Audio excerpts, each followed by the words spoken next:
are now listening to Empty Out the Clip. This is for grandmas that pass knowledge down through stories and songs. Most are not with us no longer. We pay homage to you. Yeah, yeah, yeah. We pay homage to you. Yeah, yeah. Born and raised in the 2024 in a time way before technology connected us all. I was raised about. Alright, welcome to another episode of the EOTC podcast. Empty Out the Clips, your boy Let's Ace of Fades holding it down for another episode. Joining me today on this cold, windy afternoon in the American capital of NZ, Langi. Got two of the WesWes Network's finest brothers. Got producer Cams and Eddie the Butcher, or my usos. But we are.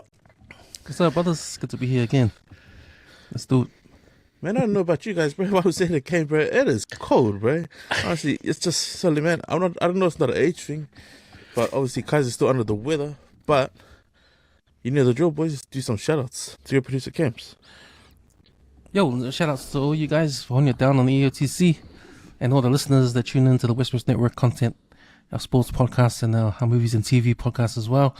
Also, make a shout out to the brothers that put their hard work and soul into the other podcasts that come out, the 135 Footy Show, Simon and Tana and Bobby, and also Eric and Bobby again, who also jumps on the channel 135 for our rundown on the Chief of War every week. And man, hopefully we can get you on Let's for the season 3 of Tulsa King. Definitely Coming up next that, month, bro. man. Have to, eh? Yeah, man. Yeah, that's my shout outs. Yo, my shout outs to the usuals. WesWes Fitness, my Ainga, my family, my Liston boys. Special shout out to my niece Ariana in Scotland. Recently celebrated her birthday.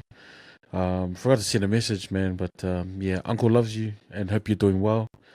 And also just sending shout outs to everyone that celebrated their birthday this month. And also to all the people and watchers and listeners of the podcast. Seki. Nice. Just a massive happy birthday to my wife. He turned 41 yesterday. Man, this lady is obviously the backbone of everything that functions in this household. But she's been my best friend as long as I can remember. Yeah. And another shout out to obviously to the O's, bro. He's still under the weather, he's battling fever, man. Like I said, bro, hydrate, get some Powerade into you, bro, and start swinging those hands. Another shout out to my old work acquaintance, Elango. He gave me a call early hours this morning. The man was getting ready for work and he managed to answer his Viber. It's funny how I've got friends on different social platforms that I don't sort of double up on others, so you sort of know who's still using what. But Langa's one of those guys, he's dedicated to Viber, so mad shout out to that dude, bro. Hope he's been well. And then also to some of the other work crew that's still over at Kerry Juice, to work colleague Jazz. So here's one of my Sri Lankan boys. So yeah, hope you guys are doing well. And also to another bro, Ariel and Jerry, the boys over in the batching room at Kerry Juice, and also to my cousin Junior Tinielu. He's still holding it down, going on, I think he's cooked over 15 years strong at Coca-Cola. So mad shout outs to my family out there. And my last one's out to the viewers and to the people commenting on our content. So I appreciate you guys giving us feedback and obviously enjoying a bit of banter going back and forth on our comment section. Seki, that's my shout outs list. So you can catch more of our content on our streaming platforms. Obviously, you can now hear us on, which we probably always never mentioned, iHeartRadio, Apple, and also Spotify. Empty Out the Clip. You can also find us on YouTube. Producer Cans uploads each week. Find our Facebook page. It's a private page. Just answer the questions. There's security who will probably let you in. Man, like I said, this weather is bipolar, eh? Because I think maybe three days of this week it's been heavy rain. I don't think I've seen the grass dry outside this week, but that tinge of that cold chill, it's in the air, but it's also like, I think that's an indication for like if you got gout and you've been eating well, it's cold in the joints, eh? Because yeah, bro, I'm part of this gout page and just listening to a lot of people give their take on what it is to get gout, but I have never seen someone talk about the cold, you know. Because when you got joints are cold, bro, like that's a giveaway that it's gonna rain. You know what I mean? But starting with you, Butch, how's the week been? Sick. Are we the Shoreland Street of podcasts? You know, there's Must one be. prediction, eh? Bro, I think you guys predicted it because I went into work like all go away basically, and then later in the afternoon I was like, man, I don't feel like 100%. So like at 3 o'clock, like because I've been at work since like 6 a.m. And at 3 o'clock, I said to the boss, "Hey man, can I just get back home? Or, like I just want to have a sleep or something, try to sleep this off." And he's like, because he knows like if I'm like sick, I'm sick, and he's like, "Yeah, go head off home." So I headed home and like. I didn't even talk to my family when I got home. I was like, "Oh, I'm just gonna go sleep," and they're like, "Yeah." Man, I didn't go back to work till Thursday. Wow. I was so sick. I couldn't even get a doctor's appointment. Nothing, man. God, So, luckily, my older sister, Matalena, her and her partner, cooked up some hangi, dropped it off, and that basically like was my food day and night for like the 2 days that I was at home. But I got back to on Thursday, and I just took some penicillins and stuff, and yeah, now I'm pretty good now. But man, it just whacks you, just whatever this bug is. So I didn't do boxing the whole week. I just kind of after work just went straight home. But man, whatever this flu is, I don't know what the hell it is, man, because it's like on steroids or something. But yeah, how about you guys? How's your week? Sorry, man. Me too, man. that's sweet, man. Fuck. So the last week I had a flu, right? And a cough and that. So I took 3 days off. So Wednesday, Thursday, and Friday, right? Sorry, no, Monday, Tuesday, Wednesday. I went back to work on Thursday, but I was still a little bit off. I still had a sore throat and that. And then I went to work again on Friday. It was still the same. And then, everyone at work said, "Man, you know what? If you're not 100%, don't come to work, man. Like, we can see you're still, under the weather."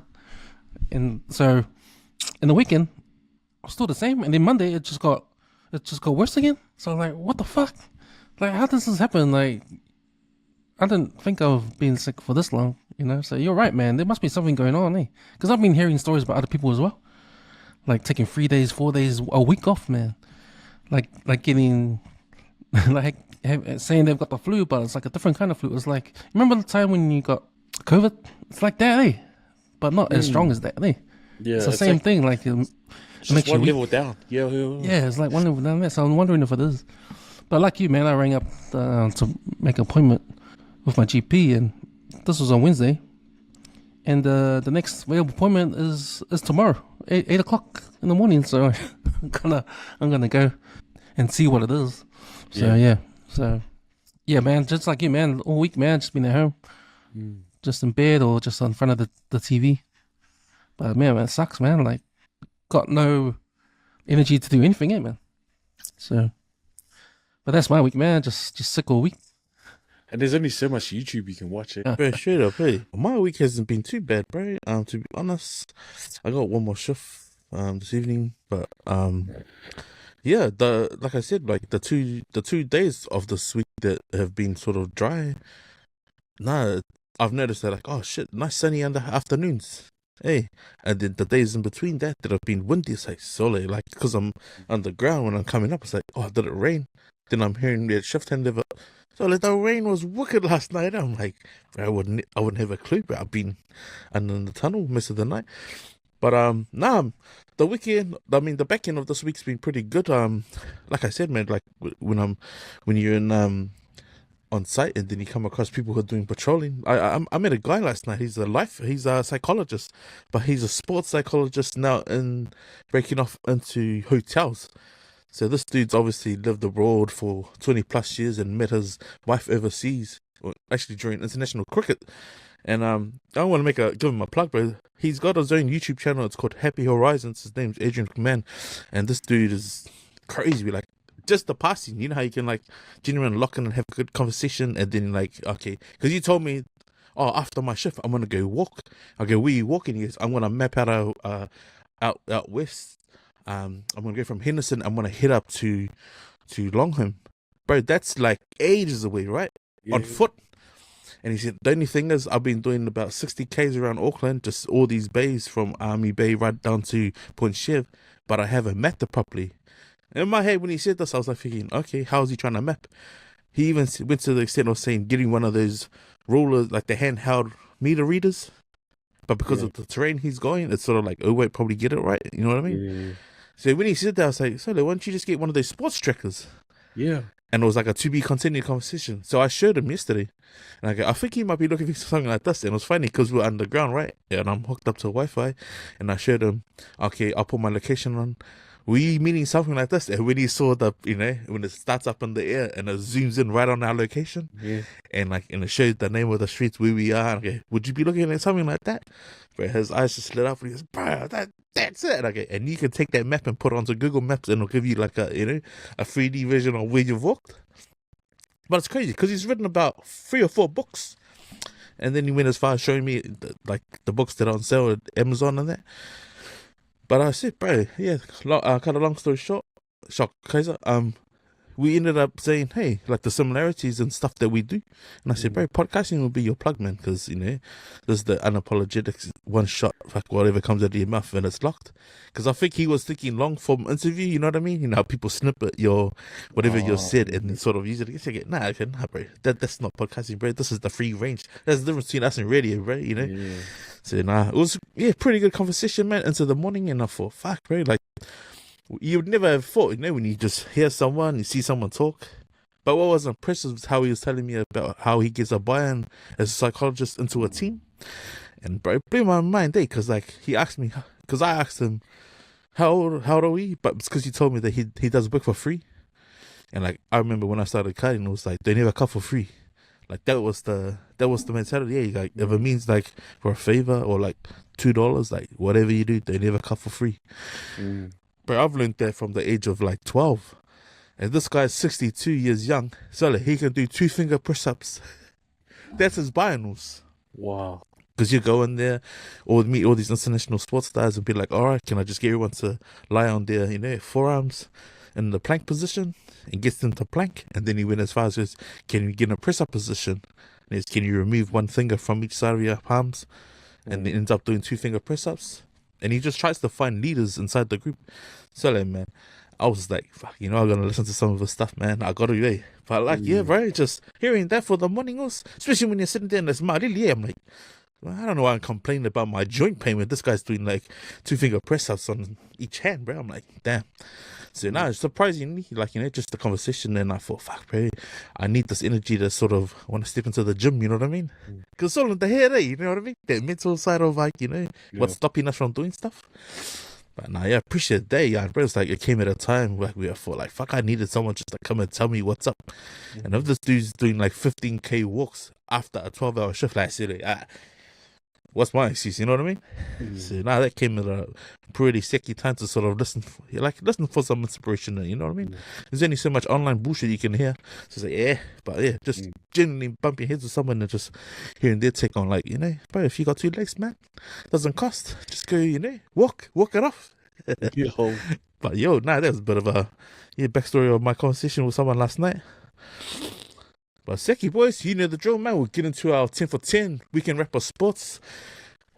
Who's jumping at the gun first, bro? Because I never watched any league. I was just trying to watch for some disappointing sports result apart from the one game starting Friday. My Warriors. So I don't know, mate. We're just that team for all the boys, eh? That was. Yeah, that was game day needed. The was had to secure top 4, right? Or to get into top 4 again and to work their way, but now they got their Eels. They came in. Eels had a good win last week, eh? Back of that win, and then come and fly over to New Zealand in the cold, and play the Warriors, who are desperate to win because they want to secure that 4th place, and Eels playing nothing to lose. I think they scored the first try in the first 10 minutes or something. Elokar got that break. That's right on the length for the field end-to-end try in the man. first 3 minutes. That would actually need me, right? But Para's been known for that sort of play in the top 8. You know what I mean? When it comes to those devastating games, okay, if they're a mathematical chance, but that's the way he started off, eh? And if there's one word to sum up the Eels right now, this time of the season, it's Faalianga. That's what kind of team they are right now, They have to be, because they got nothing to lose, man. Hey, so they're playing all these teams trying to trying to get to like 4th or 8th, top 8. They got them to Literally- lose, man. They come and beating them, man. Also, you're literally Keo on the book, the fucking limousine to like, sorry, bye, let's catch a Uber. Like, just, So it happened again the following day with Melbourne Storm. They lost. They got wasted in the second half. By, the coach was pretty filthy about it. by Too, it Roosters, was 600 game. so even though It was the same night. same night, I think it was the game after. Embarrassing. Yeah. I'm just embarrassing. Yeah, bro. I've never heard embarrassing come out of Craig's mouth. That's the nicest thing you can say about his team's results. Surely. Because he had to accept the 600 this Yeah. game he coached. And he was saying it was embarrassing to accept that award and his team got wasted. So Roosters are sitting pretty. Only way they can lose if they win again, when they secure the top 4. Because if they lose, I think they stay on their points. But if Manly can, this is funny, because if Manly can beat whoever the Warriors next week by 80 points, Manly are in. Oh, true. Wow. Is that the for and against the Yeah, fuck? or something like that. They were at DC off, bro. Fuck, if there's someone who could do it, it'd probably be his backline. Can you imagine? Yeah. Before we jumped on the mics, Auckland and Wellington, they kicked off. Ruben Love scored the first try in the first 2 minutes. I was like, hey. So when I jumped on EOTC, the score was 10-0 to Wellington. So Auckland looking at their another loss, man. They haven't even won a game yet. A lot of problems though. Nah, yeah. I'm just saying, I didn't really watch much sport. I was still trying to recover, but I did watch the Warriors game, and man, was it I forgot the name. He just walked right through the middle, right through where the ruck was, and just scored a try on the Warriors. I was like, fuck. But I will say this for the Warriors is man, the coach, man, he's different, eh? At the interview, like, he was fuming. You can tell he's fuming, but what he said was like pretty cool. Like, he said, like, yeah, I mean, results of the referee calls were bad, but he said we shouldn't have put ourselves in that position in the first place. And 100%, man. You know, yeah, the Warriors, probably the Raiders as well. The Raiders and Warriors get probably the most harshest calls against them majority of the time. But you know, you got to be like the Raiders. You got to score points to make those ref calls you know, not relevant to the game. You know, but yeah, and then watching the Storm play the Roosters, and the Roosters, man, they just smashed them in that second half. It was 10-0 to the Storm at halftime. And I'm worried because I'm a Broncos fan, and next week we play against the Storm, and no way the Storm are going to lose 2 in a row. And rumor has it that Bellamy is naming a full-strength team. So I think Grant will be back. Coates. I'm not too sure about Hughes, but yeah, not looking forward to that. But man, the one thing that I picked up was that Solomona, man, he was selling. He was definitely selling in that second half. He was giving away penalties like nothing. I was like, man, take him off the field, bro. It was like, I think it's just like when he gets hot-tempered, he just starts doing stupid plays, eh? Oh, man. Like, I rate him as a forward, but dude, he just, once he gets flustered, bro, he just makes errors. But yeah, that's all the sport I watched. And one of my mates was showing me some results of the Women's Rugby World Cup. Man, the margins are massive, eh? They're not close games. They're huge hidings, eh? It's like, man, makes you think, like, is the rugby format too big for the women's comp, you know? But, you know, there's no way for the other teams to get experience. So I think the only way is for us to have, like, maybe more women's tests during the year before World Cup, so it doesn't make these margins so massive, eh? But yeah, but that's all the sport that I've watched this week. Seki. Nice boys. Now I haven't managed to find a good women's NPC game, and because there's a lot of sport going on, right? I will plug Georgia Miller, bro. Like, I remember I named her in my Moana Pasifika women's team, like, you know, at number 10. Like, and clearly, like, because, bro, I've seen her come through the schoolgirls rank, bro, but she's playing number 7, G, and like, she is carving it up, and you would never in your right mind think that she was a sevens player, like the way she plays, bro. But she's gangster, eh? Imagine if she plays NPC here. and super. Fuck, she would just carve, bro. Like, it would be Jonaromu rugby. She spot the gang with the blonde ponytail, you know? Like, she's solid, eh? If he doesn't make the World Cup team, bro, then there's something wrong with international rugby. But no, I managed to watch sort of a highlights, but it was probably the first rugby game I've seen in a while. It was the Westlake versus I think it was Fielding. Bro, I had big hopes. Shout out to my nephew Kaiser. Man, he's had a hard year, man. But yeah, the Westlake boys been up at the break. They were leading. I think it was 21-5.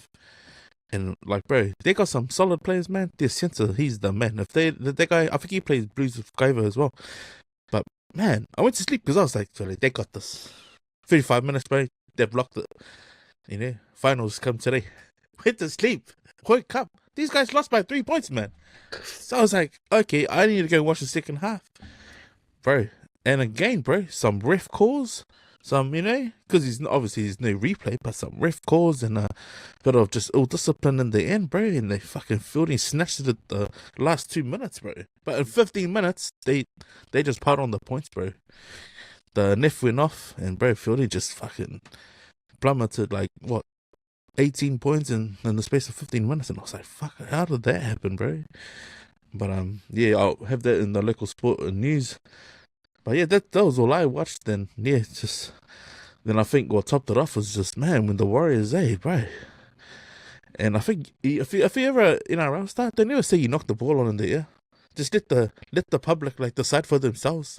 Especially all the staunch Warriors supporters who go on it and say, nah, man, you couldn't even hear the audio. Like, no one cares. Like, just whatever you do as a player, they never say that for your supporters, bro. Because shit. Some of my boys, like, shout out to Brendan and Dollar when we went for the walk on Saturday morning, bro. Just hating on the bunker for the audio. I was like, tell him, man. And then when your player comes up the field and goes, oh, no, yeah, I touched it. I thought it went back. Like, why would you say that, man? You just made your whole team, like, hate you after that. To be honest. But I will plug because Kaiser's not here. But yeah, man, fight of the probably decade's going down next week, and it's going to be free on Netflix, man. You guys pick a round, or you pick who's going to win. That's Bud versus the white Mexican, Canelo Alvarez. So that's finally going to happen next weekend. We'll go a few camps. Who do you reckon is going to win that? Go for Mexican, mate. Yeah, Mexican, mate. Yeah, no, that's good. That's on Netflix. Hey, I saw the ad too. On free, so I think Netflix is gonna do a lot of. They're gonna try to do a few sports. They experimented last year with the NFL. They had one game of NFL free on Netflix. It was a Christmas game, and that was a lot of controversy because NFL don't do any Christmas games, but they just wanted to do it just to piss off the NBA. So they got that one on Netflix. So yeah, this year they've got this boxing match. What about you, Eddie? I'll say Alvarez round 3 knockout, I reckon. Oh shit, that's a big one. Just yeah, Canelo, man. I grew up watching that dude, but yeah. Yeah, round 3. But yeah, is it on Netflix? Yeah, it's free to air, eh? Yeah, or free on Netflix, man. Yo.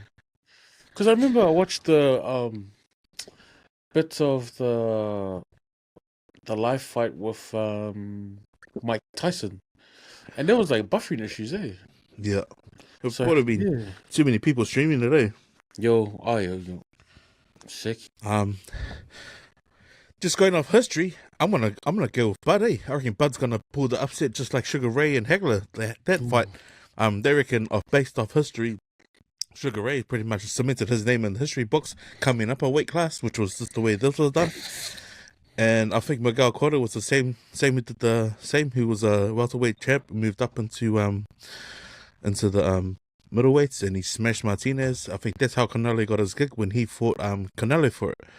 And that was an even fight, man. Like, apart from the physique size that Canelo had going into that Miguel Cotto fight. But I'm gonna go with Bud, because I think Bud naturally would be, I'm guessing 140, 147. Naturally, but if he's put on a bit of weight for that to fight at 155, you're only talking about what, 2.5 kgs, and the hand power is never. It might be an issue, but with Bud, bro, he can throw haymakers, and I think with the speed of his hands, but he's the more aggressive, eh? Like, I don't think the white Mexican's gonna. I don't think he's got a granite chin. Because I think Bud, bro, I think the Errol Spence fight was pretty much and Errol Spence is naturally probably Canelo's weight, naturally, so fuck, now it'll be interesting, man. But I do believe, but me and Tim are gonna go with Bud, bro. I think round 9, if he can't put it away, he'll go to the box, and Bud will win on the points, bro, unless they've gone and done a backdoor deal, then the white Mexican prevails and retires the man. But nah, Seki boys, that's our weekend wrap up of sports, 10 for 10. We'll get into our first topic, and there's been some pretty I think articles, a bit hard to choose, but we'll start with our oh yeah, it is sad, bro. Like, AT spends $63 million on fucking orange cones. Like, I thought it was a joke. Like, I always heard this being thrown around, like, oh, we're the city of orange cones. Like, especially out here west. First, they try to do bicycle lanes, and then all of a sudden, orange cones along Territory Road. But 63 mil for an annual report, like, that's gotta be, like, taking the piss, right? Come on, Eddie, I know you're fluffy to talk about this as a ratepayer, bro, because what the fuck can you... Unless someone's got, like, say, 400 of them parked at your house, because, bro, how do you do the math for that shit, man? Yeah, 63 million on cones. Fuck. That's so bullshit. But yeah, man, people need to give the cones back. Like, straight up. I've been to so many parties and there's like cones, like in their driveway to stop people from parking up. So, there's more special guests. So to those people, man, please give the cones back, man. It's wasting my money. Or even like, can we like reuse some of the old cones? Like wash them, paint them. I don't know. It's just, it's like if there's a single break on them, it's like, oh no, just throw it out. But like, I don't know. Like, I know central government is asking for like reports so that they can cut down on cost. And man, this report just exposed us, man. Like, how much are we spending on cone? Like, how much is a cone? And man, should I start up a company that makes cones? Because man, that's like a lucrative investment. Yo, fuck Bitcoin. Go into making cones. But yeah, I don't know. It's just, waste the money. And like, how do you justify that amount? But yeah, how about you, Cams? Man, I'm sure you can just, like, when they set the cones out, like, is it 500 millimeters or is it a meter apart? I'm sure you can make it 2 meters apart. Like, man, that's half the cones, man. That's like half straight up 63 million.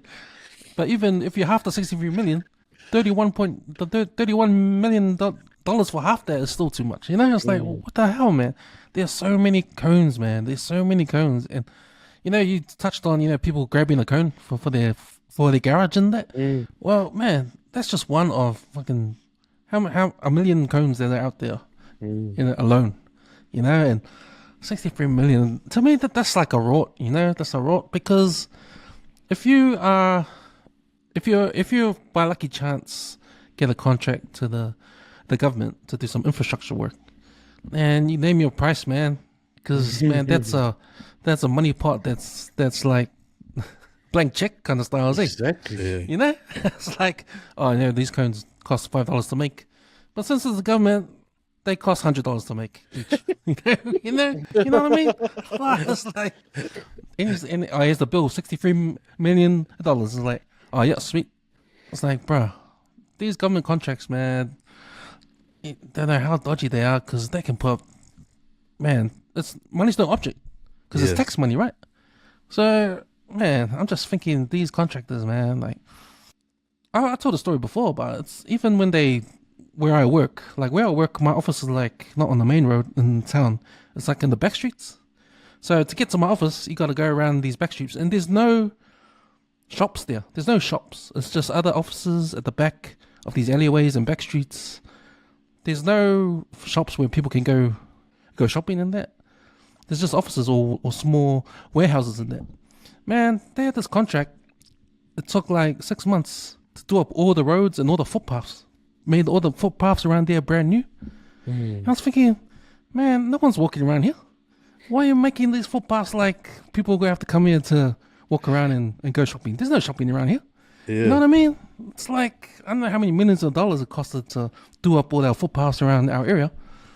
But man, it's like that's a waste of money, man. But to these contractors, hey man, it's government money, man. It's funded as free. It's free money to them, you know. Just put up a price, anything. Just say any price, and it's yours. Yeah, man, $63 million. And if you read the article, the excuses is, well, you know, that's just a small percentage to our $1.2 billion infrastructure. It's just a small percentage of that, man. That's not what we're talking about, man. Whatever the percentage is, it's still $63 million, man. $63 million just for a cone, not a new road. Shit, man. It's $20 for a cone, up to $250 for a cone. So they must be getting the high-end cones. You know, the ones with the Wi-Fi? Those cones. Shit, man. So you know what? Next time you're on the street, you're out there and you see these cones in a row, you look at how close together they are. Do they really need to be that close? Do you really need to have 10 more? Take 10 of those cones out. Still do the same job, right? Shit, dude, take 100 of those cones out. Still do the same job.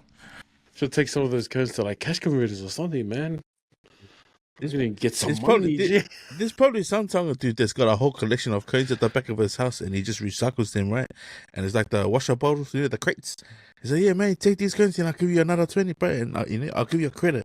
This has to be some sort of bargaining with the civil workers on the streets, man. But now that's alarming, bro. That's straight off the bat, red flag. Like, to justify that, like, how? Like, because a lot of the folks on Hogan Boys that put the cones out, right? And then again, man, like, I can understand if you're replacing cones, but if you can actually justify, like, why you replace those cones and then have a whole lot of them that are all being run over and, like, the reflectors have disappeared off them. Because obviously we shared a Fia Poko of the week where obviously a guy was doing work on a light on a cherry picker, and the truck driver said, "Hey, I didn't see your cones." And I can understand that if they don't have, like, you know, reflector cones and weighted cones that the wind's not going to blow over. But 63 mil for Auckland, that's fucking ridiculous, man. Like, that to me says, like, the spending is just stupid, eh? And, like, they can get away with murder with the way they obviously, because you're obviously going to need cones, right? And I'll be honest, bro, I'm guilty of taking tiger tails off cones, but these are fucking civil workers contracted to doing the work for AT and that, you know, just on the side streets around here. But man, like, that's not like, hey, just like you $200,000. That's fucking millions. Like, how do they justify that, bro? It's like beyond me, man. But fuck yeah, but that as a ratepayer, like, just screams that, like, fuck these local cunts for not sorting that shit out, man. Because at least submit all of that information quarterly, right? But wait to see an annual report like that, like, before it got to, like, 4 mil, like, shouldn't she be asking questions? Like, to get to 10 mil. How the hell you gonna get to 63? Like, nah, right? That's like you give someone your card and go, so let's just use what you need, right? And then he said, oh, $20. Oh, is that $20? No, good, take it. And then you got your fucking transactions, like, did you spend like $2,000 on something? I said $20, like, you know. But yeah, I think that's a big drop the ball on the council, bro. Like, fucking AT, man. Well, if you think about this, like, this is big money just going around, right? It's government money, it's tax money and all that kind of stuff. It's big bucks going around. We'll never see any of that stuff, right? So at least the workers that work for the cone companies, or that make the cones, or the workers that have to go on the street and put these cones out, like, at least I want to see their salaries go up.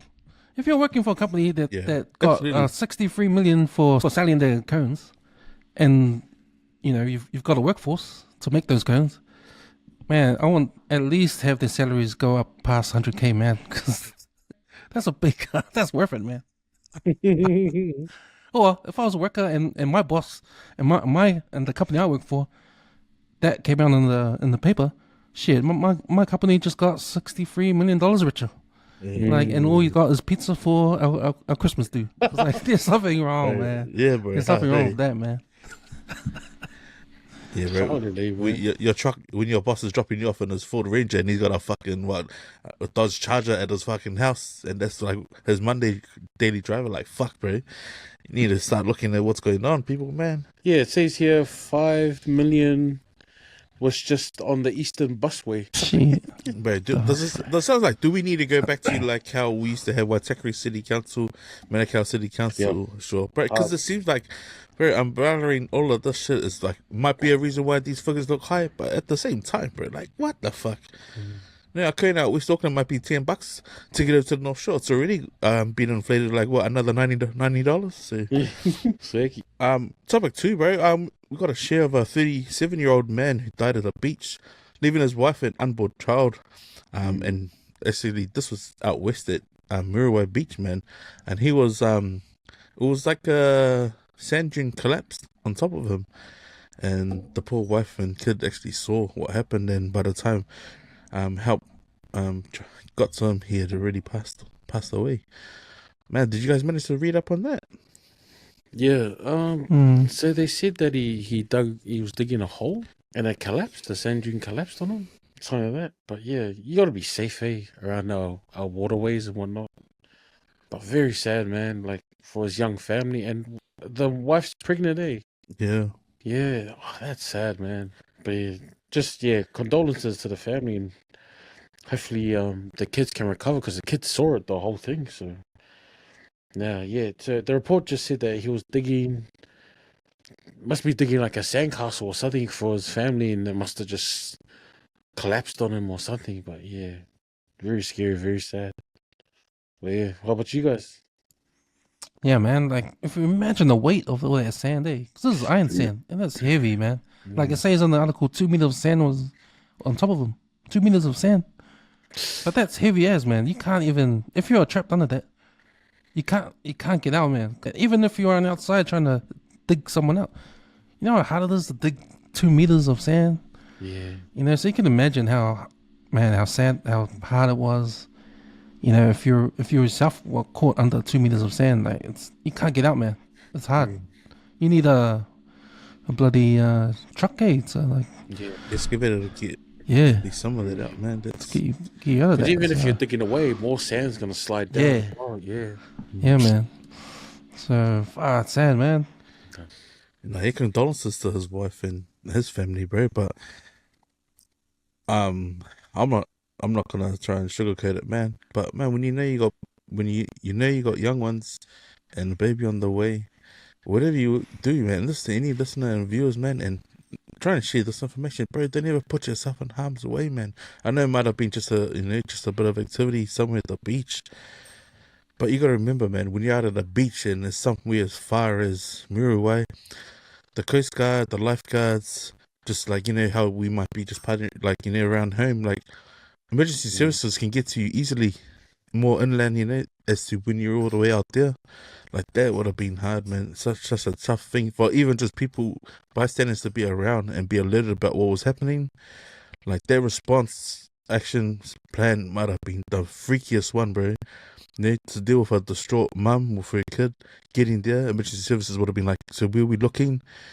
And like, just imagine, man, because when you've seen the Houdini buried alive, if you've ever seen it, like, and that was cement over a Prospect coffin, like, that would have been horrific to try and see, especially with that sand, But I mean, if you've seen something like that, man, that will tell you they never do anything where you've got weight above you and you can't control how it collapses or how it caves in.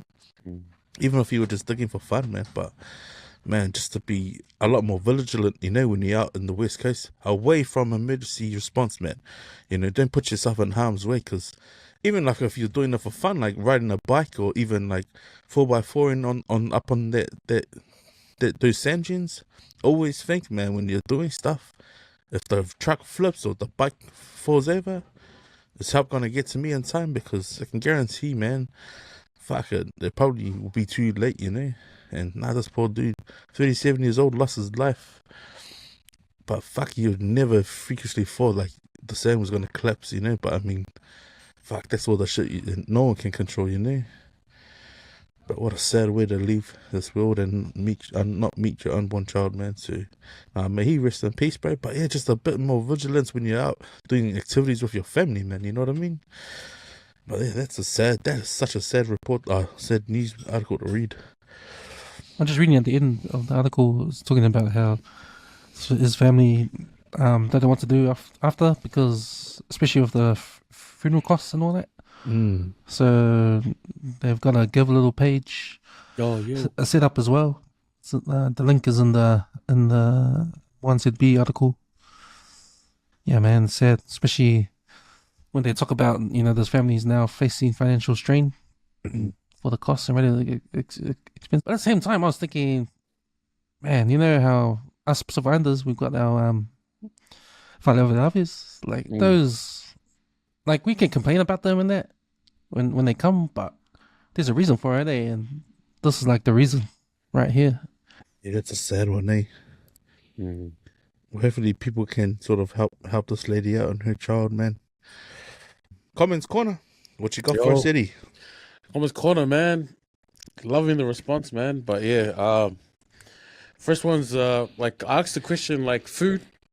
Like what food do you have that has like a memory bind to it, eh? Or it takes you back, like soul food that will take you back in time. So I'm gonna start with Mickey, man. French stick with chicken and boiled eggs, lunches at Wairua hot pools, corned beef, onion, tomato sauce, white bread, Sammy's, fishing as a kid. That combo sounds sick. Cabin bread, crackers, butter broken up in a cup of tea with his grandparents, man. Like, yo, I remember like cabin bread, man. Dylan. So all these food kind of remind him when he was living in Samoa. So super povi with kapisi vai, so that's watercress and salted beef. Man, that's on. Filet elengi with fa'alifu ufi, so that's coconut cream yams with like it's like tinned fish mixed with coconut cream, but oh, it's beautiful baked. And I know some people put a bit of cheese on it. And Mickey with fresh ulu from the umu, so that's breadfruit and dipped in coconut cream with crushed onions in it. Oh, wow. Kokoesi, which is everyone knows that. That's pawpaw and cocoa, and then luau with kalukau, so that's roasted taro with luau palusami, and that's a go-to combo. Cynthia, so this reminded her of like Sunday afternoon lunches with the family, and how they would wake up at 5 a.m. with her mum and dad just to get it all ready. So it was filet elengi with taro, go to. Dad's fried chicken with sauce. Oh, we're all good. Oka. This one stood out for me as well. Flounder. Fried flounder with onion gravy sauce and lamb flaps. Whew, wow, I was getting hungry reading all this, man. That's a hood meal, bro. That's a hood meal, eh? Wow, That's flounder, bro. I know. Filippo. Wadi spaghetti with corned beef on cabin bread. It helped him a lot when he was in Tokelau and he didn't get used to local food yet. So he said it was a bit of a lifeline. Man, I can agree with that, man. Corned beef with spaghetti. Oh, bro. And Ave, so this is like after Sunday school. Man, I didn't know you went to Sunday school, Ave. But this one was hot bread and Milo, for after Sunday school. And then his mum's filet lamb flaps and kapisi. And mum never believed in tipping out the extra oil out. Bro, like my mum as well. His mum's chop suey and potato salad, and his dad's kopai. Another one was Malia, Coco Alaisa, Sole. You can't go wrong with that. I remember that as well. And then another one was Kopai, Somasi, Bolingi with custard, so that's steamed pudding, island style, and corned beef with spaghetti. So, that's memories with Fernanda. So, man, like, a lot of those dishes bring me back. But yeah, overall, man, like, going through the comments, man, like, damn, there's probably a reason why we need to lock up the corned beef. And another one is, I grew up and, like, I didn't realize I was saying it wrong, but, when everyone's writing spaghetti, so I used to say supaghetti. I didn't even, as a kid. So, my thing is, like, elders, our elders always showed love with cooking food, and and reading all these comments, like with the memories and stuff, it's our connection with our family, and that, like Jesus did with breaking bread at the Last Supper, we always broke bread with our family, our inga, especially on those Sunday Tora'i days. So, so I want to ask you guys, what was your go-to food, and what memory do you associate with that soul food back in the day? I'll start with you, Cams. Some of those ones you listed brought back memories, like the hard flounder, bro. like the flounder. We had heaps of flounder back then. Like I remember playing with my one because I wanted because I was a kid. I wanted to be on the dark side first, and then the light side after that, like the light side, and then play off the skeleton bone, like the skeleton bone. I was like, wow, look at the skeleton bone. Yeah, man, the founder, subsui and all that. Like I remember, man, back then, like meat was cheap, back then in the 80s. Yo, it was. So we had like the full roast, the roasts in the oven, So that was me. But I remember like after church, like if I know that my parents didn't cook anything before we went to church, that means we're gonna get some KFC. So man, we were always happy to go to church when no one was cooking in the morning. Happy to go to church because we're gonna roll to KFC drive-through, man, after church. So yeah, that was a memory. Yo, how about you, Let's? Oh man, I gotta do a double take on this, bro. And like, yeah, reading a lot of those comments. Also, I think it was Maria's one, the fried flounder at her nana's. Like, fuck that, bro. They almost brought tears to my eyes, bro. Because like I said, like my mum and dad were big fish eaters, and it was either like the fish stew, the coconut cream and onions, or it was fried fish. But yeah, they flounder, bro. Because my mum, she knew I didn't like overcooked fish. And so she'd wait, if I was like, as an adult, she'd wait for me to come home, and then she'd get, oh, do you want me to put your fish on now? And she'll do like sort of like the half fried, just one side, and then just quickly like graze the other side. Then it'll sort of be like half cooked. But man, I used to always eat it like that.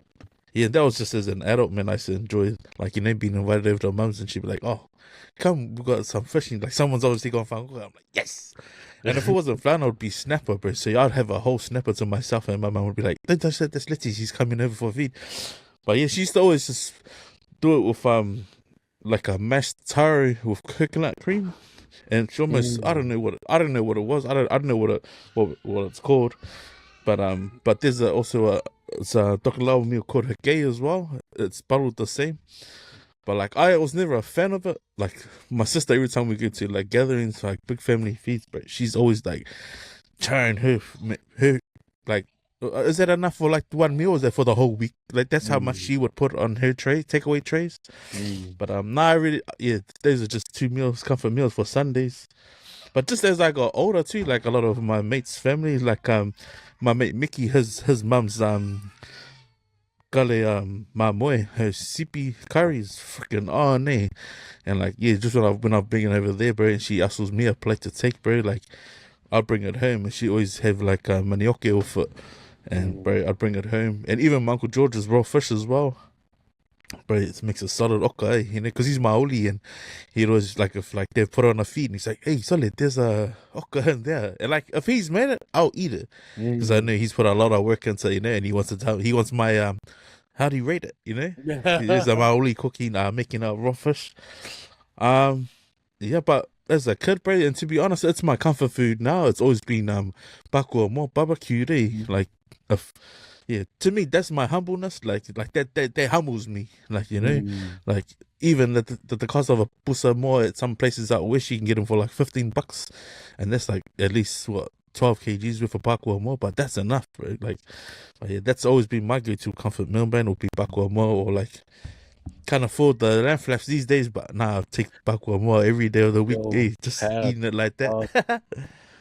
What nice. Could you refresh your ones, because I can't remember if you shared your one last week. No. Or did you change your one after seeing all that stuff that people were commenting on? Mine's still the same. Like, it's still my dad's octopus, Yeah. The way he used to do it was gangster. But like, that's the simple dishes, like that speaks out, like the spaghetti and corned beef, man. Like, it's so simple, yet it's just like memories of the old days, But I remember my mum used to like everyone likes their mum's chop suey, right? But my mum's chop suey was on there. Like she used to use up all the leftover stuff from Sunday and make it into a chop suey. Or even if there was like leftover ham, she'll slice it up and make a fried rice. Like it's the cheaper meals that were the best there. Yo, But man, Sunday tongais, man, with the fried flounder. I remember as soon as we got home and I could hear mum starting frying it and blah blah. You know, you just smell it. The whole house would just smell amazing.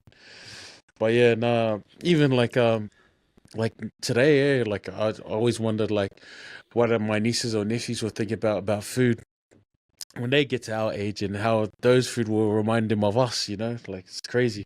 I love it.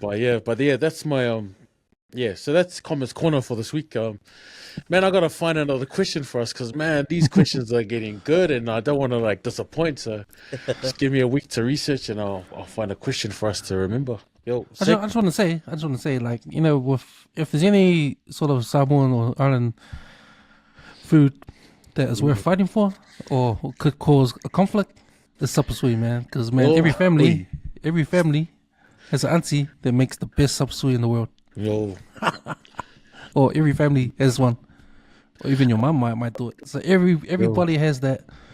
So it's hard to compare, eh?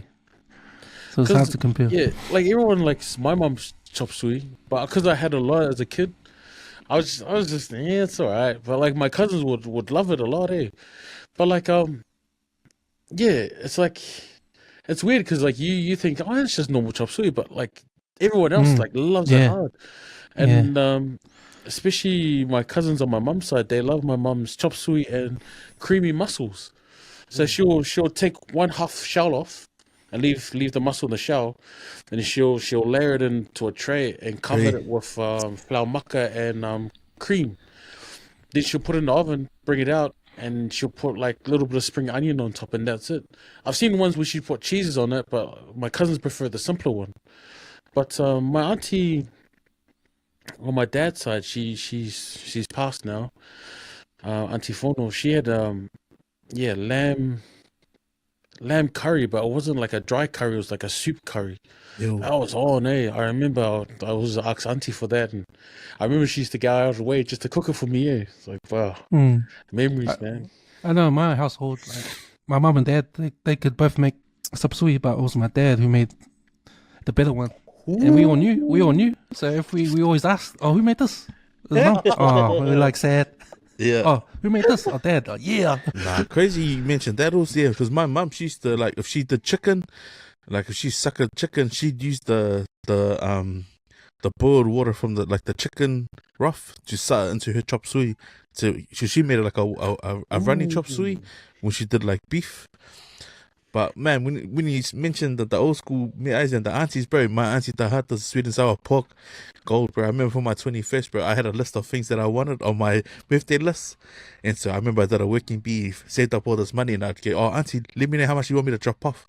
So shout out to my auntie, Auntie Fia, bro, when it came to the pigs, drop it off to her, bro. She'd have it sorted there, because she always get them roasted at the PIC, Ranui. But yeah, to my auntie Tahata, her sweet and sour pork, and my auntie Gay's chicken mushroom. It's like, you don't, these are the things, oh, auntie, can you make a part of this? And yeah, bro, my mum's chop suey was pretty gangster. Yo. And then my sister's, my sister Nat's, her mussel chowder, bro. Like, that's, to this day, is probably still untouchable. Like, even my wife's like, oh, who made, like, she'll know, like, there's no question. And then my auntie Elise, my late auntie Elise, her raw fish, like, bro, she's a kawe, king, and like, cause she was obviously part of the King Cobras, bro. Like, she's making for everyone, like the village. So she'd make like it was a 50-liter drum of fish. Who knows where the fish is from, but it's obviously portioned enough for everyone to eat there and take away. And then if there's any left over, she'll ring her boys to come through, have a feed, But so like, man, I used to just be like, oh wait, did auntie make that? I would go start there.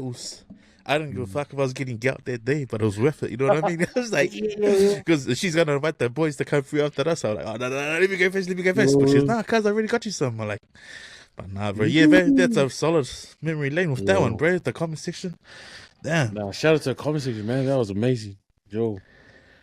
Sick. Sure, we got our local sport of news, man. Oh, bro, running up the New Zealand top 4, bro. And shout out to those who commented in the YouTube channel about how Wesley got through. appreciate the breakdown of that, bro. I think it was the North Island, the Northern Central or Central North Island competition where Wesley scraped through. I don't know where I misread that on the Dom's page, Dom's College First 15. But yeah, the top 4 played off. Obviously, when I mentioned Westlake losing to Fielding in the final, so the final was played between Fielding Boys High School and Rotorua Boys, man. And I think the final score for that was Rotorua 43, Fielding 17. So Rotorua took out the New Zealand top 4, finished overall winners, and ended up with the Moeska. So anyone who knows the history of the Moeska Cup, which is like the Ranfurly Shield or Schoolboys Rugby, they've had a phenomenal year, man. And I'm not even going to say how many games they played. Like, I think the route that they came through to win, I think would have been the hardest route, and that's going off the back of the way the other teams in the competition have sort of challenged over the Moeska Cup, which is a pretty tough feat, to be honest, like the traditional games. And I'm 3rd and 4th, Westlake 19 and Southland Boys 21. So Westlake finishing 4th, Southland 3rd. Yeesh. I got an article for local news, bro, and this is the Auckland Council owned port is back earning a pre-COVID levels, and has put human drivers in seats to stop the remote controlled straddles. So I remember they were trying to privatize the port, send the port and the work up north, and then they went and invested. And this is the sickening thing. I think they spent over $56 million trying to automate the port. So what happened was, and I got a friend who works down there. He told me they were taking the automation out of these straddles and turning them into like they're putting the cabs on there to be driven by people, and it costs about $1.3 million to convert these. The ports then put a report out, and shout outs to MUNS, the Maritime Ports, the local 13 union, because they actually put this report out for people to read. But in the end, what it costs to convert those over, and there's something like 30 plus straddles, $1.3 million, man. So for the first time in probably like five years, the ports has done well. And yeah, I mean, that's obviously more jobs in Auckland. Yeah, but bro, the cost, and just for them trying to automate it, like, bro, that was never going to happen, bro. I didn't even see it happen. But these straddles are a lot higher. Crazy how if you're probably walking down Key Street, you probably see the height of these, and these are looking like 3 or 4 containers high. But now, that's our local sport and news, guys. Sick. Nice. What have you guys been watching? We'll start with you, producer Cams. Yeah, just I don't think I've watched anything extra. I have to watch. Man, it's been a busy month for Channel 135 because we were reviewing a few stuff that's on TV right now. We were reviewing Chief of War, comes out, and that's a good show, man. If you guys have a chance to see that one, episode 6 dropped on Friday. So yeah, we are ramping up, and we will cover that on Monday on Channel 135. Also watching Alien Earth that drops on Wednesday on Disney Plus. Also covering that on Channel 135, and Peacemaker. I think we're going to book an episode to do Peacemaker episode 2 tonight. So me and the boys will jump on that. But yeah, I did watch a movie called Eddington. Interesting film. It stars Joaquin Phoenix and Pedro Pascal. And the story is about a small town in New Mexico. It's a small town in America, in New Mexico. It's an isolated town. So they're in the middle of nowhere. And the year is 2020, and it's COVID. And so the mandates are on. And the story is about the small town, right? So because they're isolated, small town, there's no COVID in this town, right? Because they're in the middle of nowhere. But the mayor of the town, played by Pedro Pascal, he's into all the mandates and all that. Because he wants to climb the political ladder. So he's to do whatever the government says. So he's into the mandates, and he puts a mandate on the town. Everyone has to wear a mask. Everyone has to be 2 meters apart, lining up at the grocery store, wear a mask and all that kind of stuff, or else you get in trouble. There's lockdowns and all that. At the same time, the sheriff of the town, played by Joaquin Phoenix, he doesn't believe in all that because he thinks, man, we're isolated town. There's no COVID here. I don't have to wear this mask because I can't breathe in this mask, so I don't want to wear this mask. So he's against it. So what happens in the small town is that these two men, the sheriff and the mayor, they're in conflict with each other, and it almost starts like a internal war between the people in the town. So there's people that are against the mandates and the people for the mandates, and it just gets out of hand. It starts off small, and it gets out of hand, and it just ramps up and just escalates until the end of the film and just explodes. And it's crazy, man. So, but it's pretty interesting because it sort of shows you how all of us were feeling at that time. It's a movie, so it has to go crazy, and it does. It's like over the top. But it's sort of like a satire on what actually happens, how we felt during the time. Because we know in New Zealand, we all felt that too. We had the protests down at Wellington, how divided the country was. So imagine that happening in a small town, but even worse, like 10 times worse. Yeah, it's a movie called Eddington. Nice. No, because I was sick, I didn't really watch much. I was just watching ghost stories, basically, like people they sent in to this dude, and he reads them out, and he'll show like images and videos that the person has sent in as well of what actually happened. And some of the stories, you know, you can explain it away, but there was one particular story that stuck out. It's these two security guards, and he sent in photos of the house, and what they do is during COVID, at the same time, they were using like empty houses and hotels to put the homeless in, and that's their job, is to make sure that these places have like chairs and a bed and whatnot. Anyway, so these guys are at this hotel, and they get a call from like a local person. Hey, like your people are getting out of the control. I can hear stuff breaking and whatnot. And the security guys go, okay, what's the address? Got the address, and they're like, there's no one there. So they walk down. There's two of them, and they can hear like glass smashing and like things being thrown against the wall and whatnot. And they're like, what the hell? And then the supervisor goes, look, we're not going to go in there. We'll call the police first. And then so they had to wait, and they could hear all the commotion going on inside. The two cops come down, and they're like, okay, we need one guy to be at the back so they don't run. So one of the officers goes around the back with one of the security, and they're at the back door, and the guy opens up the address, and as soon as they open the door, the sound like stops, and the cop rushes in, and then the back door opens, the other cop rushes in, and they're just running through the house while the security stay outside. And then the cops come through the front door, and they're like, they got like a blank look on their face. They're like, what the hell? Because all four of them heard the noise. They heard everything.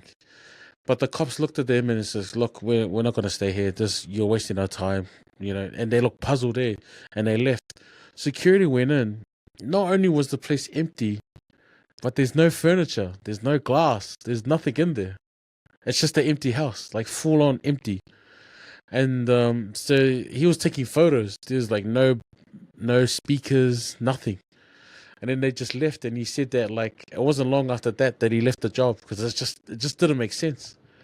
So yeah, just been watching that, and watching a little bit on I think there's a video I watched. It was two Chinese warships, and they were chasing after this Filipino boat, and they were trying to like ram the Filipino boat, but the Philippine boat kind of like sliced away, and the two Chinese ships rammed each other and damaged their own boat.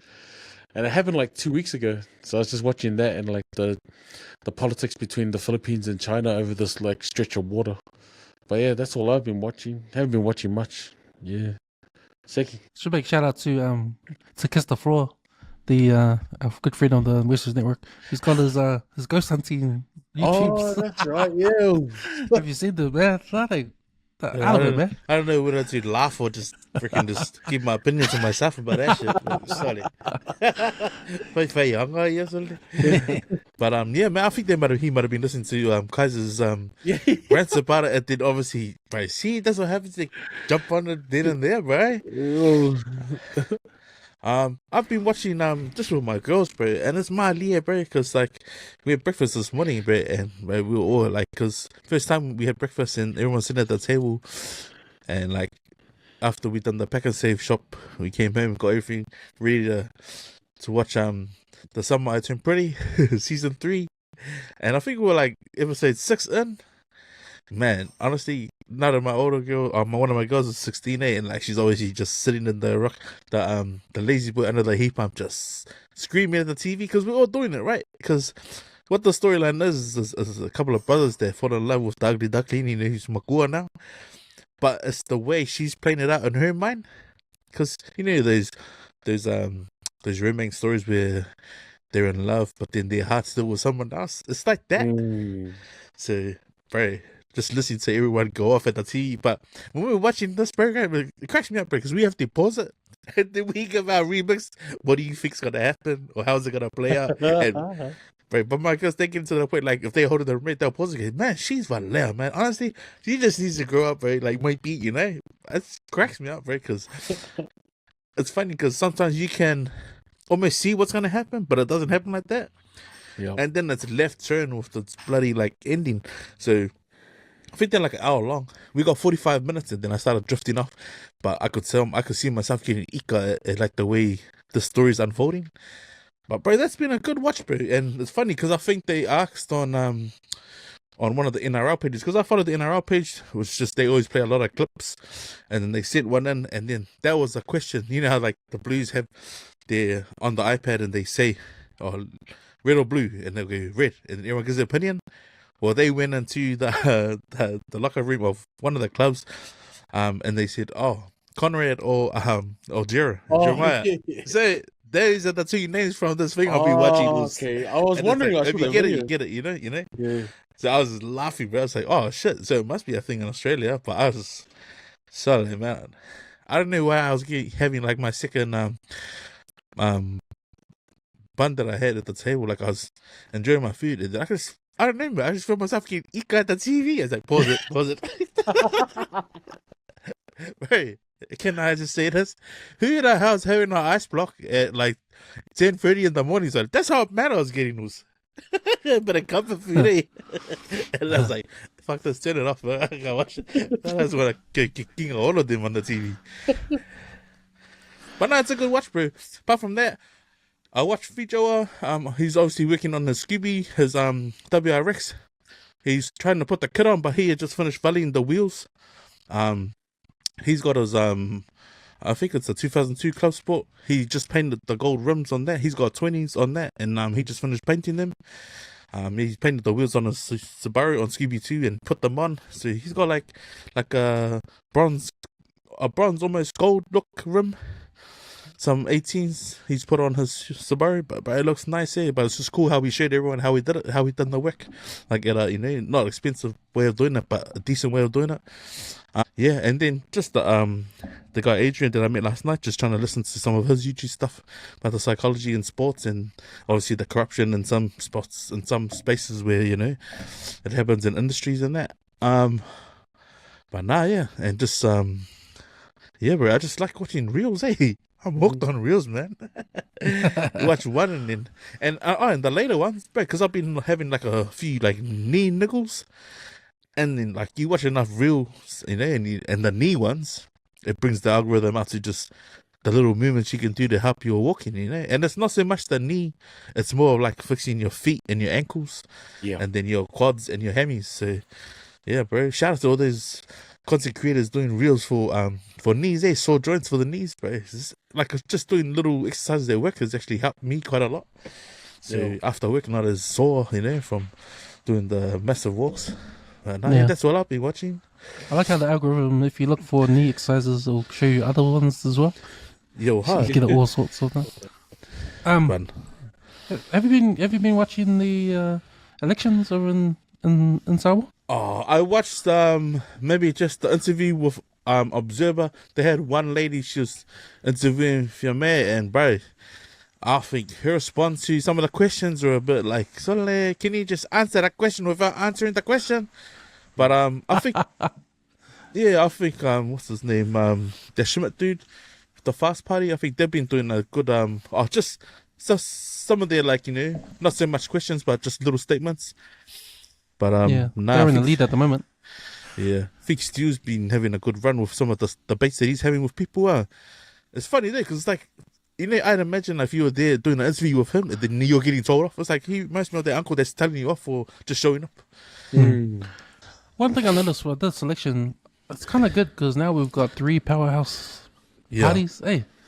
yeah, Hey, we got 3 now rather than just having the 2. Or over the years, just the 1, yeah. the But I dominant think, one. Now the- it's like split into 3, like powerhouses now. Yeah. but I mean, with the power of social media, to be honest, I think it's a good time to hear the opinions of the people because everyone's pretty much said it, man. For the first time in however many years, in like for history of Samoa, there's been internal fighting over stupid stuff instead of addressing the shit like the cost of living and like the price hikes on everything. Like I think the big argument over this with the ACR was the price of chicken and like with Yeah, all the leaders have $50 been now. a yeah box. like all the leaders have been talking about what they're gonna give if they get voted in, but people are like, how about someone fix the cost of living first?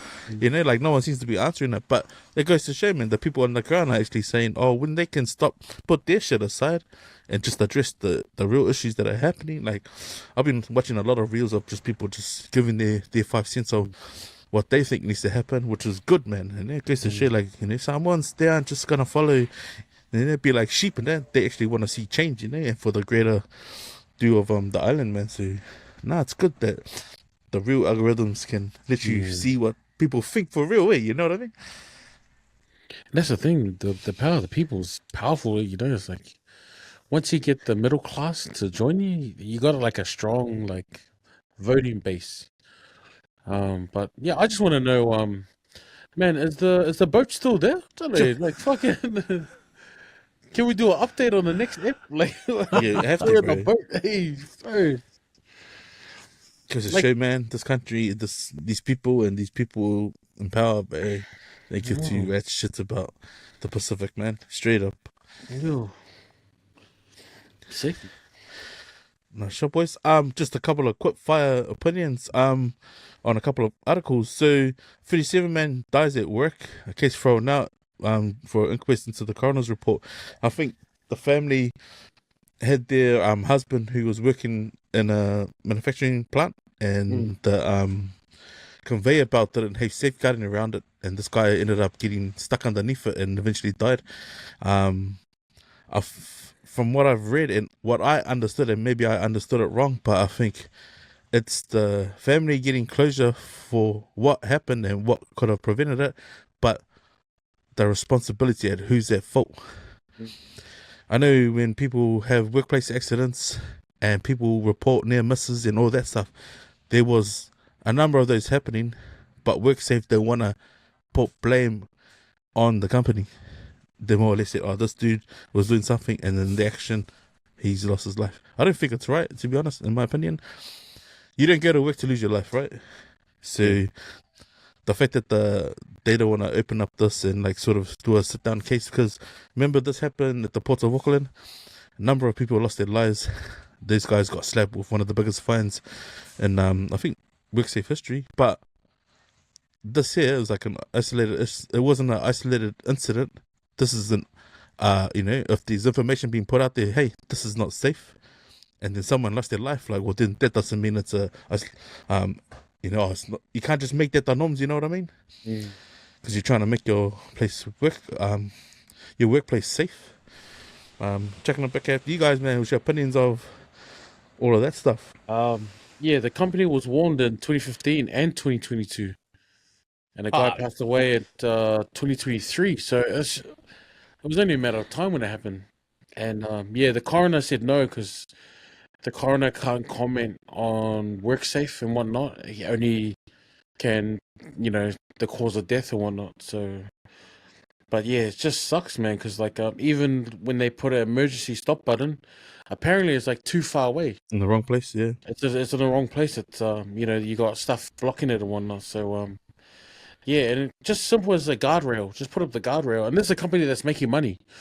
It's not running a deficit. It's running like pretty good. Like they posted some big numbers in the last financial year, so they can afford just to put a rail there. Come on. But yeah, condolences to the family, and hope they get compensated out of it. Because yeah, I mean, when you lose someone, it's not just someone that you've lost. It's also a breadwinner for the family as well. So got to be safe, man. Sick. I think when you just said that, when you said the emergency button's too far away, I was like, what? Why is it too far away?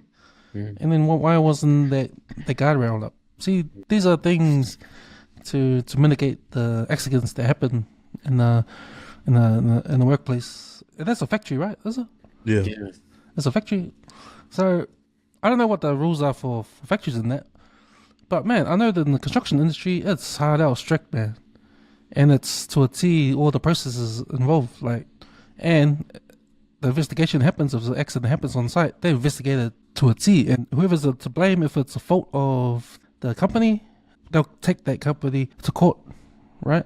So they take it really seriously in the construction industry. It seems like not too seriously in the industrial or commercial environment. But yeah, just hearing that though, the emergency button's too far away, like they should sort that out ages ago. You can't be in trouble all those other times and then someone gets killed now. It's like saying, oh, we're endangering our workers' lives, we'll take care of it. I thought you guys took care of it. Yeah.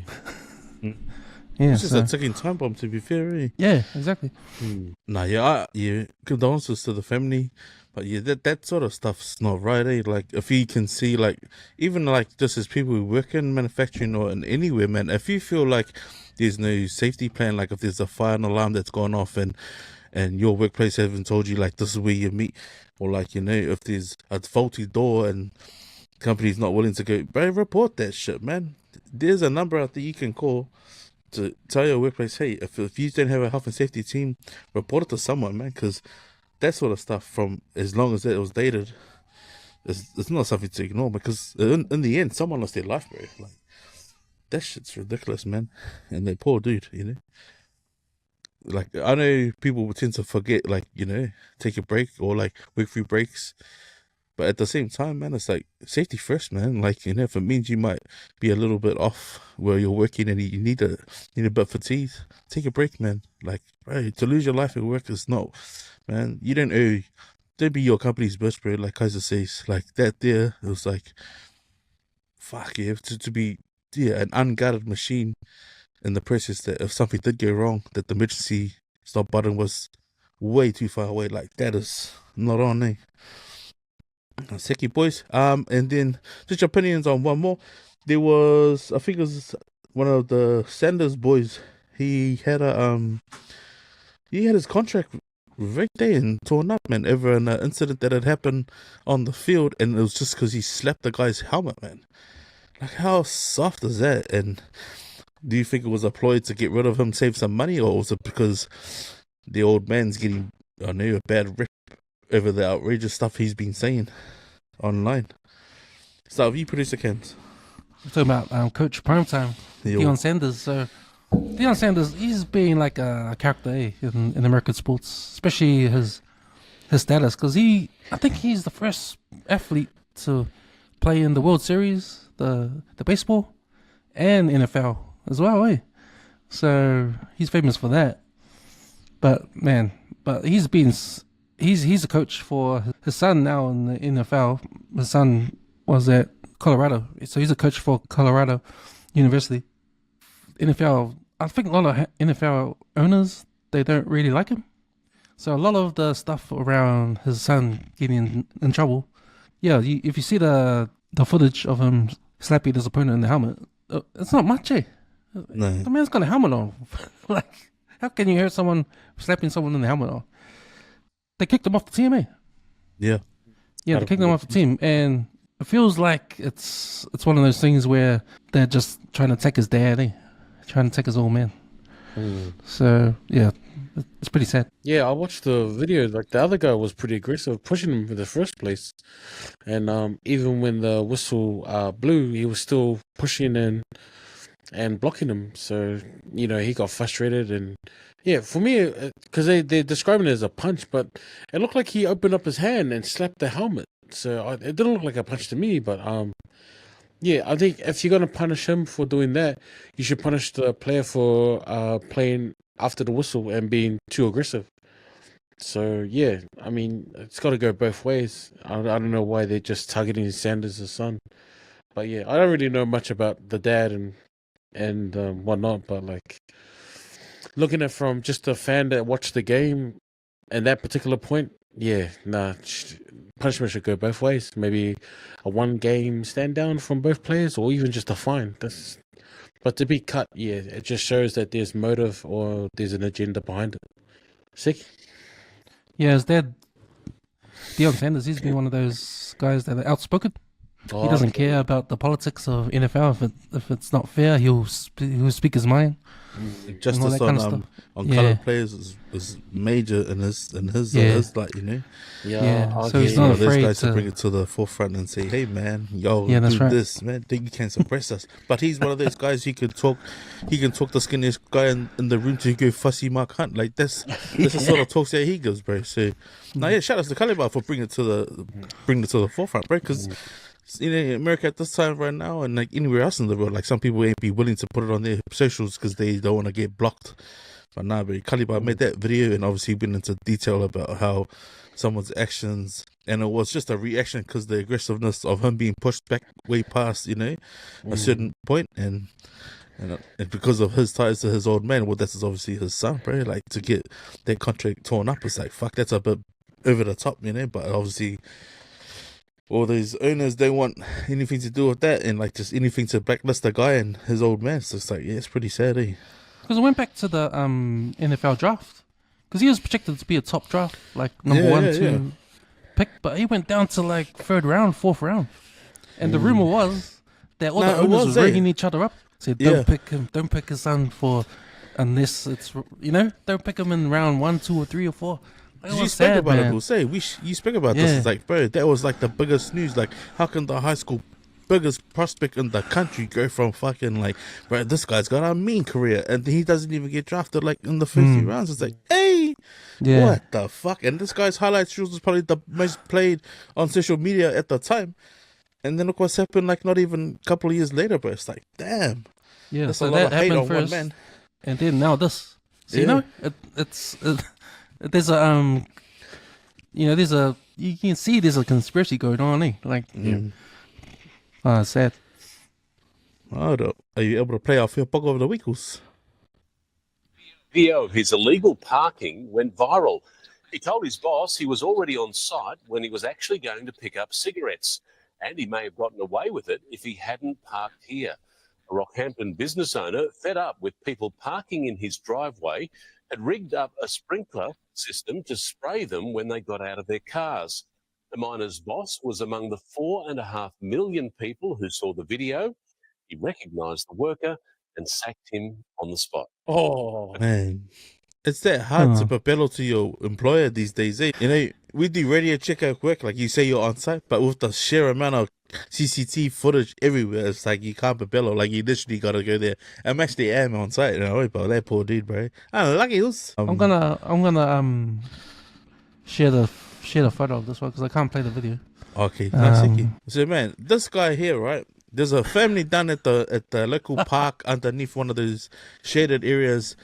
And he's trying to blend in. Like, you cannot make the shit up. So this dude, like, just random, came, helped himself to the plates, and just started uswering up a plate. Now, tell me if this is Fia Poko or Fia Aikai. I don't know. And then it wasn't until one of, obviously, like, say it was my older sister, goes, who the hell is that? Like, did you bring him? No, he got around. He's helping himself to a plate to uswer a plate. And they're like, oh, hell no. You can't just come and help yourself. And so what took me off guard is that it took a while for the guys to get up and bully this dude out. It's like, did you just get up and help yourself to a plate? Like, you cannot make that shit up, bro. Only in American, bro. Only in American. I don't know. So he just walked up and just started helping himself. I see that once also, yeah, he just started helping himself to the to the empty plates. I sort of thought myself, oh, okay, have I remembered a time like this? So I had a work party at Motat, and one of the guys, he named his son a certain name, right? Like say his name was Kaiser. There won't be any other Kaisers down at Motat, right? How about this guy just took his kids to go line up with our Secret Santa and get the presents as if they were part of our work party? We're like, wait, what are you up to, G? Oh, Russ. Because like Kaiser, that's my son's name. There ain't no other Kaisers here. Bro, this random Palangi is just lining up to get free presents, bro. The hell are they, Bro. Well, that's two. And we got another one, bro. And this just cracked me up, bro. This is one of those, bro popped his own ball. And that's from, the realm. So, who does that, eh? Like there's Fia Mangai in the water. And then what's funny is that the dude is actually trying to be scucks in the water. And Galofaya. Get off you. Yeah. Have food. They call me Michael Phelps. Not the Michael Phelps. You can swim. Yeah, hell yeah, I can swim. Yeah, You okay? huh? You okay? So, if you ever seen like a deflated ball in the water, Give me a float. I can this guy's drowning. Michael Phelps didn't drown in the water. Where's the floaty? This motherfucking nigga. See, this is exactly why I don't go nowhere. You know, all he had to do was just stand up.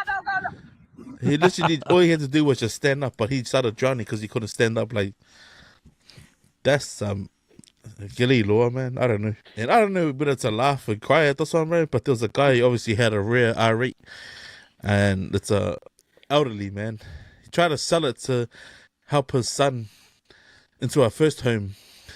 And then, A car-loving man, godfather can't make been this shit taken up, bro. by while trying to sell his collector's edition Holden on Facebook Marketplace. A man who he thought was an interested buyer driving away with his most prized possession. It was supposed to be a car sale, so-called interested buyers sliding into the driver's seat at Bonnie Rick Heights before putting trickery into gear. He said, I think your boot light's coming on. And I said, are you sure? He said, but it's only when I put it in gear and reverse and the car was going forward and back a bit. I said, all right, I'll check it. Popping the boot for the all-too-trusting grandfather to close his $120,000 pride and joy gone before his eyes. I just froze and I couldn't believe that he done that. Like, he was such a nice person. He said he worked in a car yard, you know, he's got money. The well-dressed supposed buyer who called himself Brendan. That was the red flag right there. If he showed up on foot, that is the red flag right there. Where the Holden GTS was listed for sale. Yeah. What had been a parked nest egg was never used, always locked away, and for that reason was not insured. Stephen only deciding to sell the car to help his sons buy their first home. You know, people work hard, try to help your kids. This is what happens. The theft has been reported to police, with detectives now hunting for the suspected con man. That's Konski's, man. But that's a Carlo fight, but I have to be honest, I had to laugh when he goes, the more need for the boots coming on when I put it into gear. Like, that is a good way. Like, bro, he's going to take off on your car, mate. But don't even leave the key inside it. You know what I mean? Carlo fight. I'm going to chuck it over to you guys, bro. You guys pick out Fia Poko of the week, bro. Kind of fight to the old man. Shakes. But yeah, it's just, man, when you're too trusting, like, man. Yeah, if red flaggers would have been like he didn't turn up in his car. Like, he walked there. So that shows that there was no intent of, buying or whatever. But, man, my Fia Poko to the guy that rocked up for a plate. Geez. Bro. Those are not the memories that I was looking for in the comment section, man. But yeah, I'll give it up to the guy that walked up and had the polos to try and get a free food. So, hey. If he had took that plate of food successfully, then the Fia Poko would have went to the family in the barbecue. I'll give it to the guy and thinks he's Michael Phelps. Like, man, you can't say you can swim with Michael Phelps when you can't swim. Break up on your feet. So far, right? What's funny is that, why did you grab my hand? Like, just stand up. Someone told him just stand up. So, like, guys, yeah, has to get a Michael Phelps, and then the guy, and the guy who had his Gavali store were like, come on, the red flag was when he walked by foot to your house. Yeah. You know what I mean? Yeah, Kalofai. Yeah, that's our Fia Poko over the week, man. Seki boys, they pretty much round up our episode, man. We'll get into some last words. Start with you, producer Cams. Yeah, thanks for having me on the podcast again. It's been actually been pretty good to jump back on the mics and chat the clip. Considering I had a week of doing nothing, just sit at home. Everyone's at work or at school for 3 days and for the whole week, man. So now it's gonna be good to be back. I'm not the best. My nose is still stuffy and blocked. So yeah, man. Just hopefully go see my doctor tomorrow. But that's the thing, eh? Like, you make an appointment, you're not gonna see your doctor for a week, man. Yeah. So by that time, it's funny because I got a text from the GP saying, "Oh, you still gonna come tomorrow? Yes or no?" Reply yes or no. Yeah. Because they know that this long wait, you'll probably be okay. Don't need to go back to the doctor again. But no, man, it's either that or the doctor's on the internet going on ChatGPT, see what the reason why you're sick. I've heard those ones. But man, thanks for having me on, boys. It's been a pleasure, like always. Yo, nice and so. Yeah, my final words is, man, please find the time. If your elders are still around, please find the time to spend time with them and do those donatis before it's too late, man. Especially like listening to all the memories of the people that were sharing their memories with their food and dishes that will take them back, man. It just makes you wonder, like, am I spending enough time with my family? So please spend time with your family. Yeah, just please be safe out there and alofa and blessings. Seki. Oh, so. Yeah, before we jump off the mic, I just wanted to shout. I don't know if you heard me say it a couple of weeks ago, but I shouted it out. I mentioned to my cousin Edwin, we'll see you at finals, and with 2 weeks prep, Cali Brock, man, done at the Nationals. You know what it is, bro. That's how we do it. Shout outs to Dan Bernard and to Zane, Coach Zane, and to Will as well. Prepping our boys and showing them greatness, bro. Greatness has always been out in West Auckland, bro.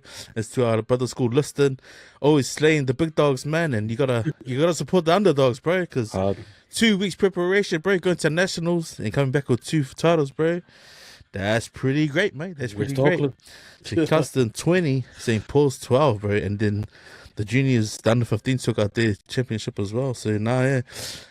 Great time to be proud of our brother schools at West Auckland. But my final words is there, bro.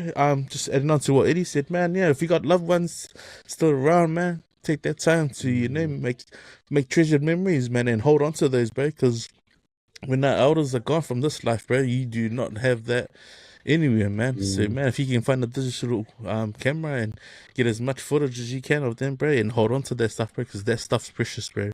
And like, times are the essence, bro. Time they stand still for anybody, bro. And no one's promised tomorrow, man. And saying that, man, you know what it is. Get it late and not about. Seki usos. And that wraps up our episode, man. And it's always good to see you again, producer Cams and Eddie. Yeah, catch more of our content on our webpage, bro. You can also find our brothers on the 135 Footy channel and also the 135 movie and late returns on our YouTube film and TV. So if you made it this far, man, smash the like button, give us a like, subscribe and share some love for the WesWes Network, where we give our Pasifika point of view in one shot, no retraction. That about does us, boys, bro. Let's get the fuck out of here. Seki.